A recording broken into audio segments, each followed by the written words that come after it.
A palavra do Senhor no Evangelho segundo Mateus, capítulo 28, versos 1 ao 10, diz assim: Ao findar do sábado, ao entrar o primeiro dia da semana, Maria Madalena e a outra Maria foram ver o sepulcro. E eis que houve um grande terremoto, porque um anjo do Senhor desceu do céu, chegou-se, removeu a pedra e assentou-se sobre ela. O seu aspecto era como um relâmpago, e a sua veste alva como a neve. E os guardas tremeram espavoridos e ficaram como se estivessem mortos. Mas o anjo, dirigindo-se às mulheres, disse: Não temais, porque sei que buscais Jesus, que foi crucificado. Ele não está aqui, ressuscitou, como tinha dito. Vinde ver onde ele jazia. E depois, depressa, e dizei aos seus discípulos que ele ressuscitou dos mortos e vai adiante de vós para a Galiléia. Ali o vereis, é como vos digo. E retirando-se elas apressadamente do sepulcro, tomadas de medo e grande alegria, correram a anunciá-lo aos discípulos. E eis que Jesus veio ao encontro delas e disse: Salve! E elas, aproximando-se, abraçaram-lhe os pés e o adoraram. Então Jesus lhes disse: Não temais, ide avisar a meus irmãos que se dirijam à Galiléia, e lá me verão. Curva a sua cabeça, nós vamos falar com o Senhor neste momento. Senhor, nós te louvamos e te bendizemos por Cristo Jesus, que foi entregue pelos nossos pecados e que ao mesmo tempo se entregou pelos nossos pecados, a fim de remir-nos de toda iniquidade e purificar para ti um povo santo, exclusivamente seu, zeloso de boas obras. Nós te louvamos pela ressurreição também de Jesus, que nos mostra o seu poder, que nos mostra também o seu domínio por sobre todas as coisas, inclusive por sobre a morte, que inclusive nos dá a esperança da nossa ressurreição. Nós te louvamos por este domingo e pedimos que nesse momento o Senhor abra o nosso coração, que o Senhor abra a nossa mente, para juntos aprendermos da tua palavra. Usa o teu servo como instrumento nas tuas mãos e edifica a tua igreja. É o que nós suplicamos, Pai, no nome santo do Senhor Jesus. Amém. Na última sexta-feira, relembramos aquela sexta-feira em que Nosso Senhor caminhou pelas ruas de Jerusalém, todo machucado, todo ferido, e carregando uma cruz, uma situação que nenhum de nós poderíamos suportar. Na última sexta-feira, nós nos lembramos daquela sexta-feira em que o nosso Salvador teve os seus punhos e seus pés traspassados por pregos e foi elevado para o alto de uma cruz, sofrendo de uma forma desumana. Na última sexta-feira, nós nos lembramos daquela sexta-feira em que o Filho de Deus, de forma vergonhosa, morreu em nosso lugar para nos dar a salvação. Todo cristão deve passar o dia da sexta-feira da paixão em reflexão, relembrando o sofrimento do Redentor por cada pecado que nós já cometemos e por aqueles pecados que nós vamos cometer. Mas Cristo não permaneceu morto. Ao contrário de grandes nomes da humanidade, não há um lugar, um cemitério, uma igreja ou qualquer outro espaço ao qual nós podemos nos achegar e dizer: aqui jaz Jesus Cristo. Não. Ao contrário de todos os outros homens, não há um local onde nós podemos dizer: aqui está depositado o corpo de Jesus. E é sobre isso que nós vamos falar nessa oportunidade. A passagem que será exposta nessa noite encontra-se na última sessão do Evangelho segundo Mateus, denominada A Paixão e a Ressurreição de Jesus, que começa lá no capítulo 26, quando Jesus é ungido em Betânia. Os eventos que são compreendidos por essa sessão são a paixão, a ressurreição e o Messias ressurreto juntamente com seus discípulos ali passando alguns dias na terra. Segundo o autor, Mateus escreve a sua biografia sobre Jesus para atender a algumas necessidades.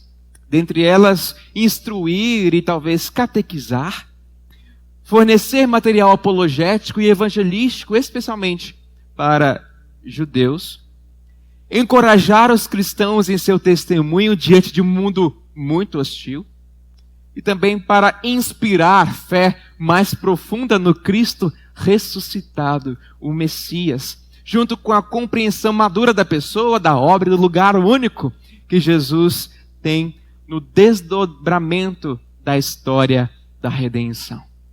No texto específico sobre o qual nós vamos nos debruçar nessa oportunidade, nós vemos o relato de um dos apóstolos de Cristo sobre o evento da ressurreição. Hoje, nós veremos sobre uma surpresa maravilhosa. Uma surpresa maravilhosa. Nos versos 1 ao 4, nós encontramos a ressurreição do Senhor. O primeiro dia da semana havia chegado. Jesus havia sido crucificado e morto. Aliás, havia sido crucificado e havia entregue a sua alma a Deus na sexta-feira. E agora já é domingo. Uma antiga tradição judaica dizia que as pessoas precisavam visitar os túmulos dos seus entes queridos até o terceiro dia do sepultamento, para ter certeza de que a pessoa tinha de fato morrido, de que não tinha sido enterrada viva. O relato de Marcos nos mostra que as Marias compraram aromas para embalsamar o corpo de Jesus. E não é difícil nós harmonizarmos essa tradição judaica de visitar o túmulo de entes queridos até o terceiro dia com o relato de Marcos. As mulheres certamente jungiram essas duas motivações para estarem ali diante do sepulcro do nosso Senhor. Aquelas irmãs, sentindo a necessidade, vão ao lugar onde Jesus estava. E ao tentarmos para o verso 56, lá do capítulo 27 de Mateus, nós vemos que essas duas Marias, a Madalena e a mãe de Tiago, testemunharam de longe a crucificação do Senhor e se assentaram diante da pedra do sepulcro. No sábado elas não podiam ungir o corpo de Jesus porque era dia do Senhor e, em obediência ao quarto mandamento, elas permaneceram em casa. No verso 2, Mateus nos dá uma informação importante acerca daquele evento. Ele nos diz que houve um grande tremor em Jerusalém. Talvez as Marias estivessem a caminho do túmulo quando aquilo aconteceu.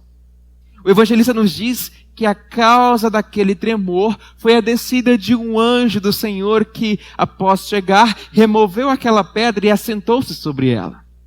Nos últimos versos do capítulo anterior, Mateus relata que, a pedido dos principais sacerdotes e também dos fariseus, Pilatos, acredito que até de uma forma cínica, havia ordenado que uma escolta do Estado guardasse o túmulo, a fim de que a pedra que vedava o túmulo permanecesse ali, sem ser removida. Essa pedra também estava amarrada com cordas e selada com um lacre de cera. Nós vemos que todo o cuidado humano para guardar o túmulo de Jesus não foi palho para a ação divina. Apesar da escolta armada, apesar das amarras que haviam naquela pedra, apesar do lacre estatal que estava ali, de fato, fechando, selando aquela porta ali, o anjo removeu a pedra do sepulcro, e certamente sem a menor dificuldade. Isso não quer dizer que Jesus tenha precisado de uma mãozinha, não. Jesus é o Todo-Poderoso, Ele é o Deus de toda a terra, mas Ele quis que a sua ressurreição se desse daquela forma, que um anjo descesse do céu e que um anjo afastasse aquela pedra para Ele sair. E a remoção dessa pedra tornou possível a entrada das mulheres depois para verificar, de fato, que o túmulo estava vazio. E o fato de o anjo estar assentado por sobre a pedra que antes vedava o sepulcro mostra uma certa ironia. A pedra era muito grande, muito pesada, mas, independentemente disso, o anjo a removeu e sentou em cima dela para mostrar quem é que havia feito aquele estrago. Ele mesmo. E também para simbolizar a vitória de Jesus por sobre a morte. E Mateus nos dá algumas descrições sobre aquele anjo. Ele nos diz que o seu aspecto era como um relâmpago e as suas roupas eram alvas como a neve. Essas características eram importantes para mostrar que aquele homem, aquele ser, de fato, era um mensageiro divino enviado por Deus e também para mostrar a sua santidade. E o próprio Cristo apresenta essas características quando ele é transfigurado lá diante de Pedro, Tiago e João no monte. Talvez você se pergunte como é que Mateus sabia desses detalhes, porque afinal de contas ele não estava lá. A resposta é simples.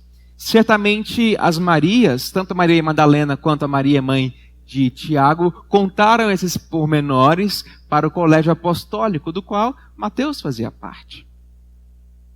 E o verso 4 agora nos chama a atenção com relação aos guardas. Não foi colocada uma escolta guardando o túmulo, ali para proteger de uma eventual violação, para que os discípulos não roubassem o corpo de Jesus? Onde foram parar os guardas? A Bíblia nos diz aí, no verso 4, que eles tremeram de medo e ficaram como mortos. Imagine a seguinte situação. Você está no cemitério, encarregado ali da autoridade civil, de guardar um túmulo a fim de que o corpo não fosse violado, de que o corpo não fosse roubado. E de repente, no meio da madrugada, aparece um clarão e um anjo ou dois anjos, na verdade, pode ser que tivesse ali uma grande quantidade de anjos, na verdade, aparecem aquelas entidades angelicais, diante de um grande estrondo. O que você faria? Eu não sei o que você faria, mas eu sei que os guardas quase morreram do coração. E é isso que o texto nos mostra. O texto grego nos diz que eles tremeram. E é a mesma palavra que eles utilizam para falar do tremor de terra. Eles foram profundamente abalados com aquela epifania celestial, né? É mesmo que dizer que eles foram tomados por um terror tão grande como foi aquele terremoto ecoado em Jerusalém. Então, nessa primeira parte do texto, Mateus se concentra a narrar o evento propriamente dito da ressurreição. Mas então, nos versos 5 ao 7, ele começa a tratar sobre a mensagem do anjo. No versículo 5, ele se comunica com as mulheres. E aquela situação era muito triste para elas. Nós vemos no relato paralelo de João que Maria Madalena estava chorando.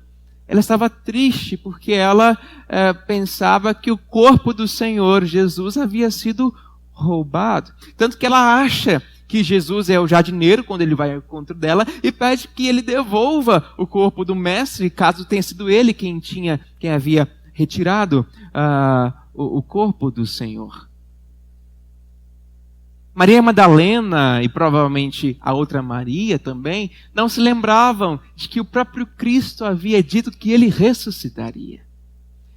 Jesus não falou da sua ressurreição uma ou duas vezes, mas 3 vezes ele falou de que ele deveria morrer e depois, no terceiro dia, ele ressuscitaria. Mas nem elas e nem os discípulos se lembravam disso. Tanto que quando ele se manifesta ao colégio apostólico, Tomé não acredita. Ele não crê que Jesus havia ressuscitado.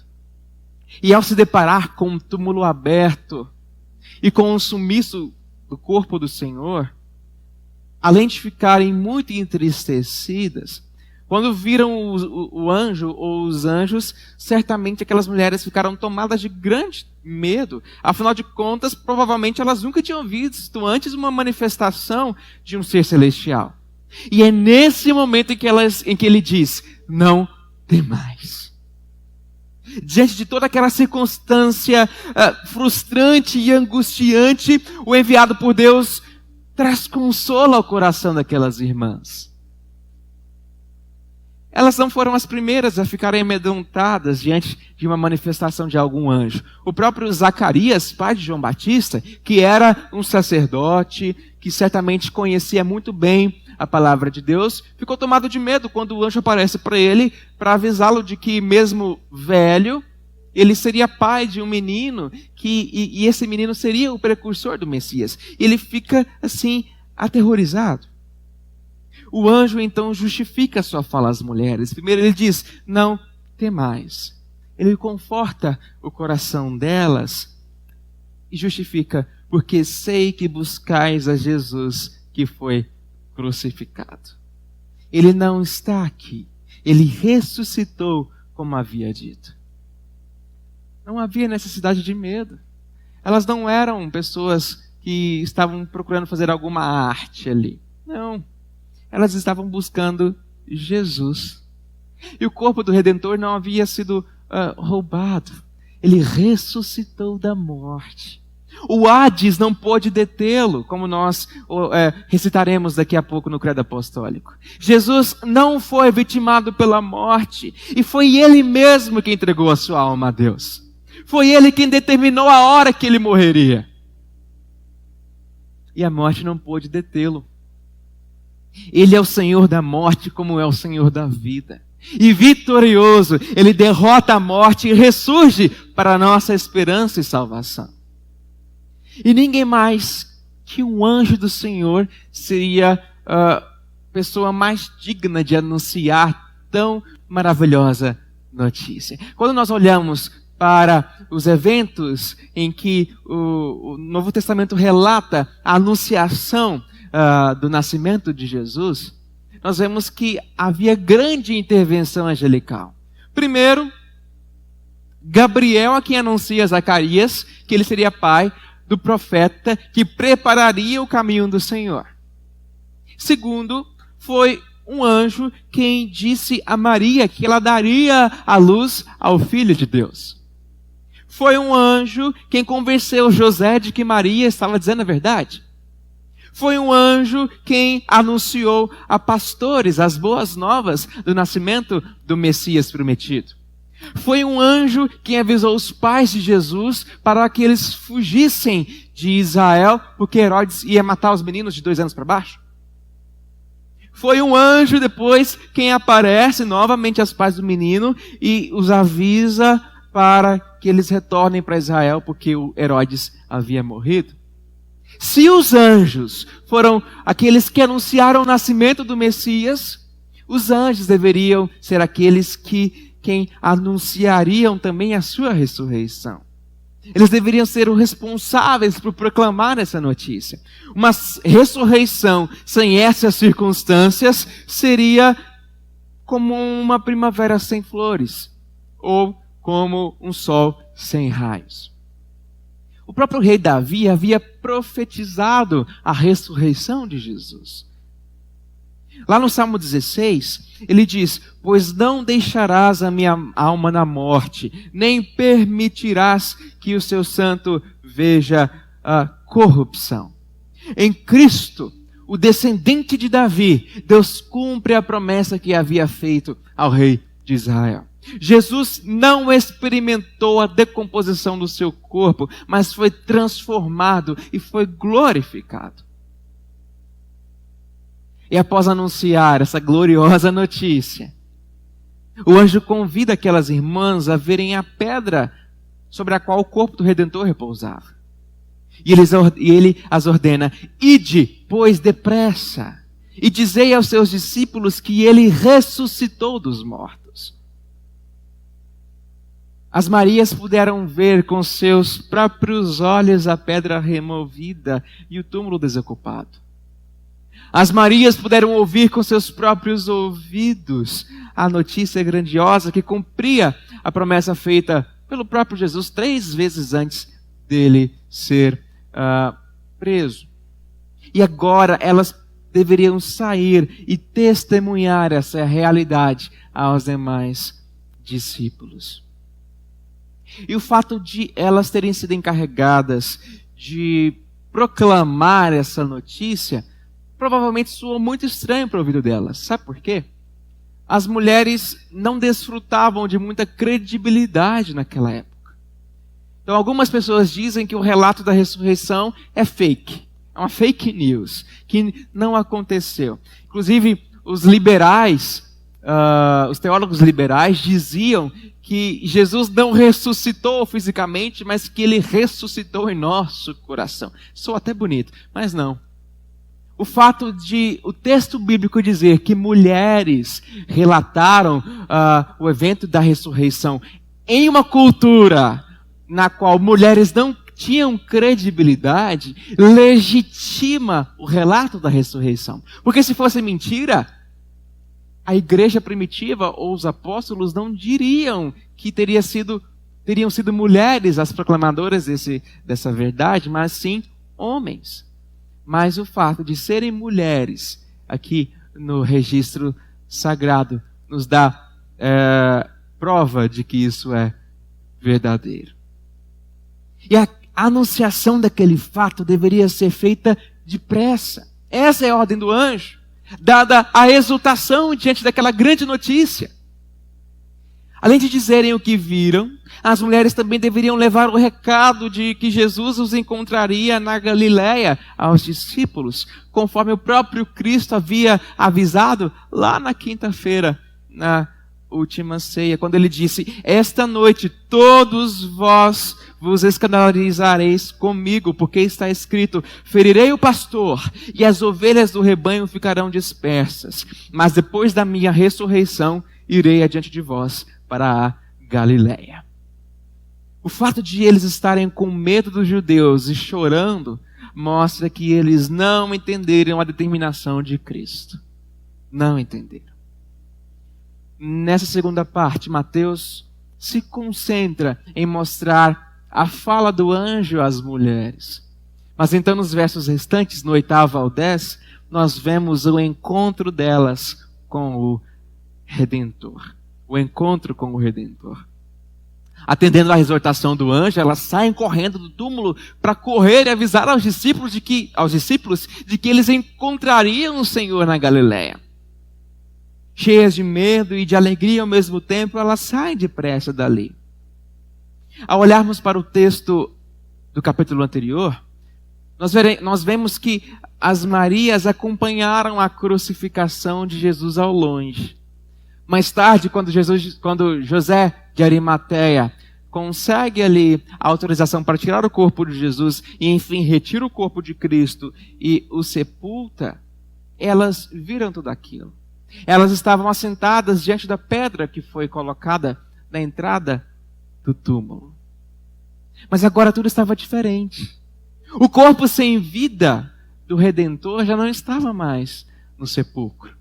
Todo o choro da sexta-feira já não tinha mais sentido. E toda aquela tristeza dá lugar a uma grande alegria que toma conta do coração daquelas irmãs. A exultação daquela novidade sobrepujava o medo que elas estavam sentindo diante de toda aquela situação. Nós vemos naquelas irmãs uma atitude totalmente diferente da de Tomé, que era um apóstolo do Senhor. Elas não foram incrédulas diante do anúncio do anjo. Pelo contrário, elas creram nele e não pensaram duas vezes em sair para contar aos discípulos aquela novidade. Que grande missão elas receberam. Que grande privilégio foi dado a elas.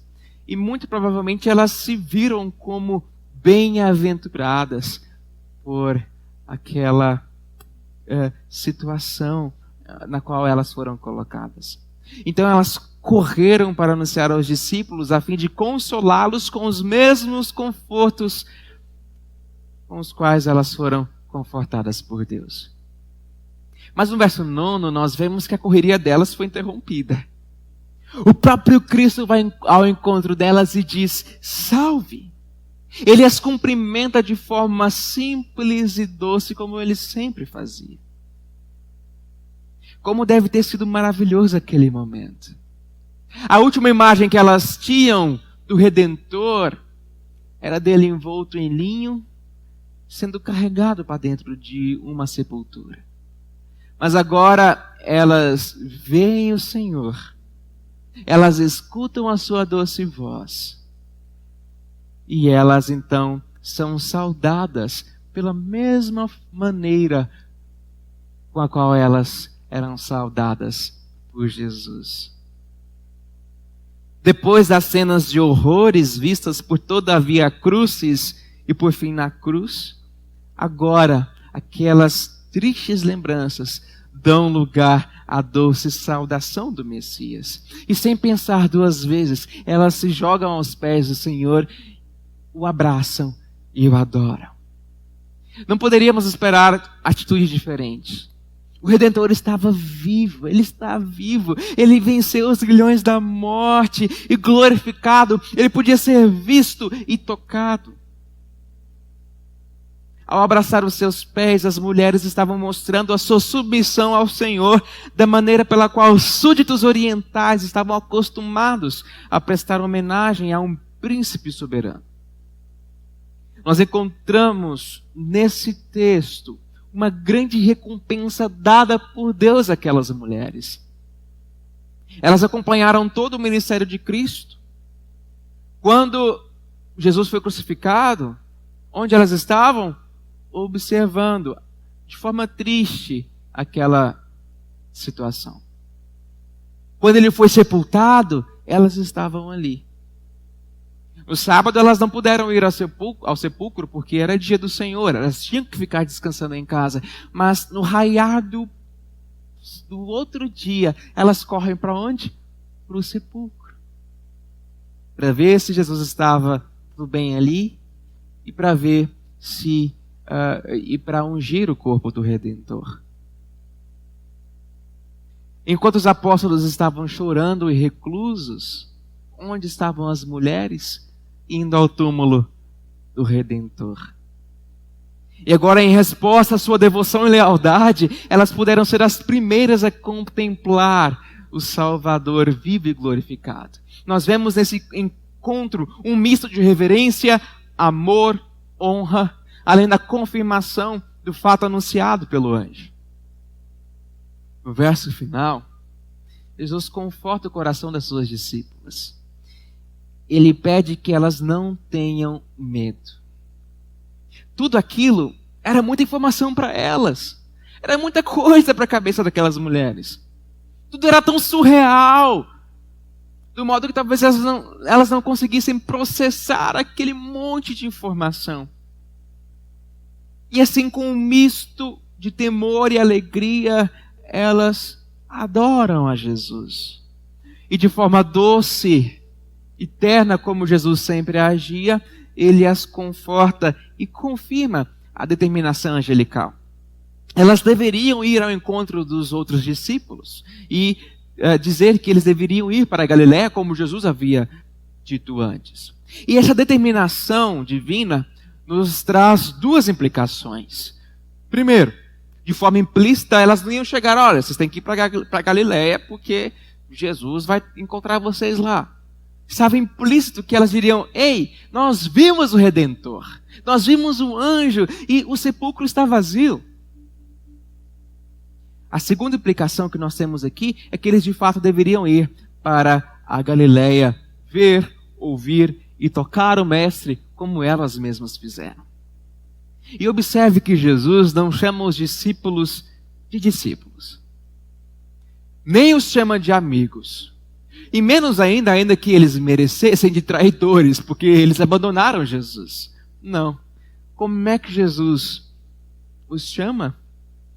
Lá no verso 10 ele diz: ide avisar a meus irmãos. Ele trata os seus discípulos como coparticipantes da sua herança. Ele trata os seus discípulos como parte da sua família. O apóstolo Paulo, escrevendo à igreja de Corinto, confirma o relato aqui dos evangelistas. Ele diz que Jesus Cristo foi sepultado e ressuscitou ao terceiro dia, segundo as Escrituras. E apareceu a Cefas, que é Pedro, e depois aos 12.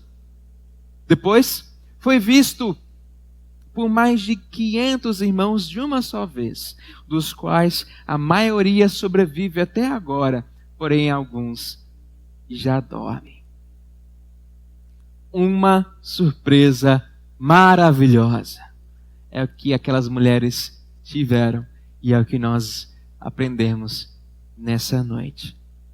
Vimos o evento da ressurreição de Jesus. Maria Madalena e Maria, mãe de Tiago e de José, foram ao túmulo de Jesus a fim de embalsamar o corpo do Senhor. Ao chegar lá, elas se deparam com o túmulo aberto, com um anjo sentado na pedra. Talvez tenham encontrado algum soldado correndo por aí, com medo. Quem sabe até alguns ali em choque ainda. Jesus havia ressuscitado. Nós vemos esse texto, a mensagem do anjo. Ele conforta o coração daquelas irmãs, anuncia a ressurreição do Senhor e determina que elas saiam e tomem o rumo dos discípulos para avisá-los que eles deveriam ir para a Galileia. Nós vemos nesse texto também o encontro delas com o Redentor. Ao saírem do sepulcro com medo e alegria ao mesmo tempo, talvez sem entender muita coisa, elas se deparam com o próprio Salvador, por quem são confortadas, a quem adoram e por quem são instruídas. E eu quero te fazer uma pergunta agora. Diante de tudo que foi dito aqui, você crê na ressurreição do Senhor? Reflita sobre isso. Infelizmente, no século XIX, as igrejas foram tomadas por uma compreensão liberal das Escrituras. No século XX, a igreja foi tomada por uma visão neo-ortodoxa, onde tentava remendar um pouco as coisas extraordinárias da Escritura com coisas naturais, para tentar conformar a mensagem biblicamente das pessoas da igreja contemporânea e dos críticos, céticos e tudo mais. E hoje não é muito diferente. Mas eu te pergunto, você crê na ressurreição física do Redentor?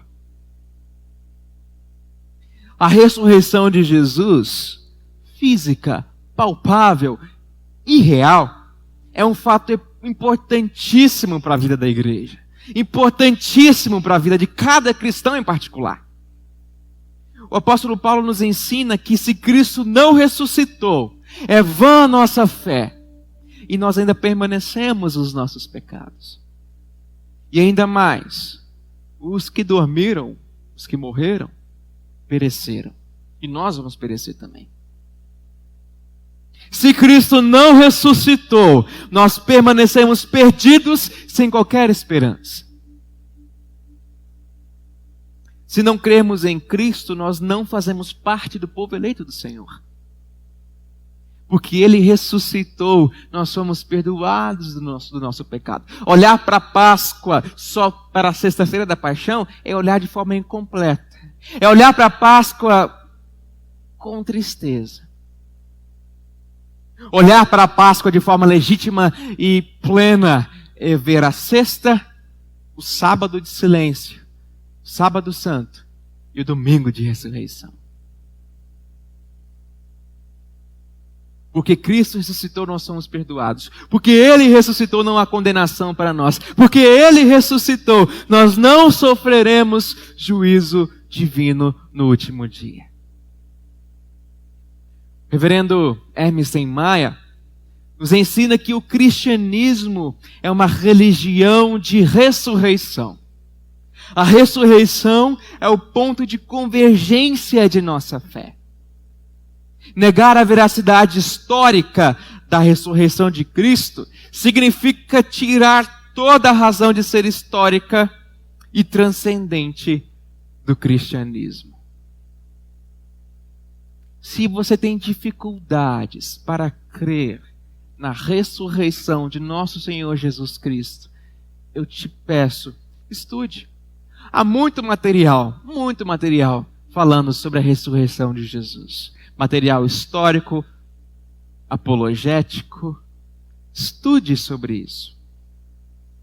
Mais que isso, ore e rogue ao Divino Espírito Santo que o convença dessa verdade eterna. Você crê na ressurreição histórica, física, real de Jesus Cristo? Pense nisso. Segundo lugar, a ressurreição do Senhor nos faz aguardar a nossa ressurreição e glorificação. Porque Cristo ressuscitou, nós temos a plena certeza de que nós também ressuscitaremos. Nosso corpo e nossa alma serão mais uma vez unidos, como nunca poderia ter deixado de ser. E nós viveremos para sempre completos no novo céu e na nova terra, juntamente com Cristo Jesus. No livro do profeta Daniel, nós lemos: muitos dos que dormem no pó da terra ressuscitarão, uns para a vida eterna e outros para a vergonha e horror eternos. No livro do profeta Isaías está escrito: os vossos mortos e também o meu cadáver viverão e ressuscitarão. Despertai e exultai, os que habitais no pó, porque o teu orvalho, ó Deus, será como o orvalho da vida, de vida, e a terra dará à luz os seus mortos. O apóstolo João nos ensina na sua primeira epístola que ainda não se manifestou aqui o que haveremos de ser. Sabemos que quando ele se manifestar, seremos semelhantes a ele. Pense no Jesus ressuscitado, com o corpo glorificado. Pensou? Assim será você, se você é um cristão genuíno. Assim serei eu. Assim seremos nós, povo do Senhor. Nós seremos semelhantes a Cristo. O Espírito Santo tem trabalhado no nosso coração dia após dia para nos conformar à imagem de Jesus. E assim como Jesus ressuscitou e da forma como ele se tornou, nós também nos tornaremos em nossa humanidade. Creia nisso. Abrace isso. Jesus inaugura um novo tipo de humanidade que Adão não pôde alcançar, mas da qual nós já fazemos parte, já e ainda não. Nós alcançaremos completamente esse novo tipo de humanidade em nossa glorificação. A nossa caminhada não encerra-se na morte. A nossa caminhada encerra-se nesta vida, na glorificação, assim como Jesus foi glorificado. Por fim, nós encontramos nesse texto sagrado combustível para evangelizar. Quando o anjo termina a sua fala para as Marias, e quando Jesus as encontra, também por fim ele diz a mesma coisa: vão dizer aos discípulos. Nós encontramos nesse texto fonte de esperança para pessoas que estão preocupadas com a Covid-19. Nós encontramos nesse texto fonte de esperança para as pessoas que estão à beira da morte por um câncer, por qualquer tipo de doença ou mesmo por velhice. Nós encontramos nesse texto fonte de esperança para aqueles que estão amargurados, enclausurados dentro de si mesmos por causa de uma depressão, de uma síndrome do pânico. Nós encontramos nesse texto fonte de esperança para aqueles que estão sofrendo de burnout. Nós encontramos nesse texto fonte de esperança para aqueles que têm consciência da morte. Proclame o Cristo crucificado e ressuscitado como esperança para esse mundo que jaz em trevas. Creia na ressurreição. Entenda que ela nos dá a esperança da nossa própria ressurreição e glorificação. E veja a ressurreição de Jesus como combustível para evangelização. Que Deus assim nos abençoe.